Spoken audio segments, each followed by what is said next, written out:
Hello everybody, my name is Amel Lageat. I am today working at Sanofi, where I am the Vice President, Global Head of Consumer Experience and Analytics. I didn't know what I wanted to do at the beginning. I studied general studies, then I actually moved to Johnson & Johnson because I wanted to travel. I wanted to have an international experience, so I started in marketing. I quickly moved to Los Angeles, where I was doing marketing for Neutrogena over there.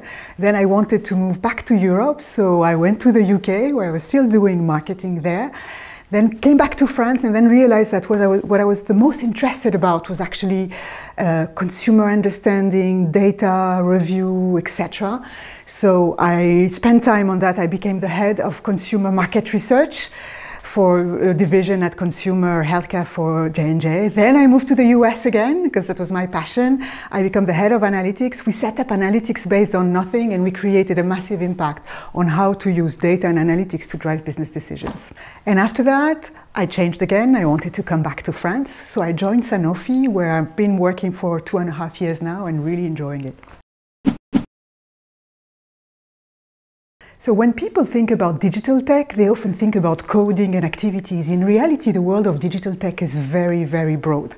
So the part that I really liked most myself was the data and analytics part. How you can have data sets and create models, create propensities, understand what could happen, and that's the piece that I really liked. And that's why with my team, that's what we are trying to do, to make business decisions based on data and to understand people's behavior and what could happen based on data and modeling and data science. That's the piece that I love most at work. And then at life, I am a normal tech user. I have a watch, I run, I follow my activities, but also I try to be an advocate. So for example, my mother-in-law has a website. I've showed her how to use Google Analytics, and she's super excited about it. And that's what I love as well, transmitting this passion for data, numbers, and digital. In general, I've been very lucky as a woman in my career. I've worked for companies that were very open to us. For example, Sanofi, where I am right now, is one of the first companies that instituted a parental leave of 14 weeks for any types of gender, mothers, fathers, but also for parentals or for any type of gender orientation. So I'm very proud of these companies.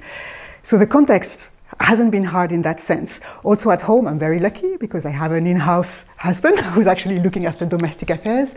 But my biggest obstacle have been my self-limiting beliefs as a woman.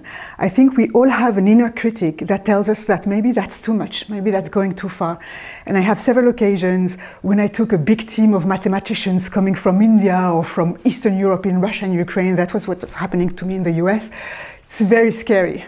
And you start thinking, maybe I'm not going to be able to do it. And that's, I think, the biggest obstacles that we women face.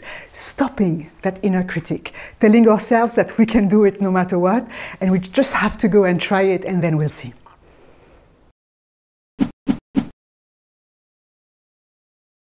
So what tech brings you is freedom, girls. Believe me, when you have an expertise that is in demand, what it gives you is the freedom to choose. So you don't have to be in coding. I have a young daughter who told me she doesn't want to be an engineer, but the tech jobs, again, are not just about coding. They're also about many other things: project management, coordination, leading initiatives. So working in digital and tech is actually very demanded, and then you can decide how you want to work, where you want to work, if you want to work in sustainability, if you want to work less, on a different rhythm, if you want to make choices, if like me, you want to go abroad and travel. All of this becomes yours when you work in these types of jobs. It's hard to give an advice, always. There is one thing potentially that I would say is focus on your own storytelling. I can tell you, we women tend to focus on the substance, on the content. When we have presentations to do, what's the content of my slide? What comments should I put? The reality is the impact we want to have. So for example, something that I've learned is when I do a presentation, I always start thinking about the little joke that I will use at the beginning. That creates impact, that creates connection. Spend a bit more time on the how and what you're going to deliver and your storytelling versus just the content.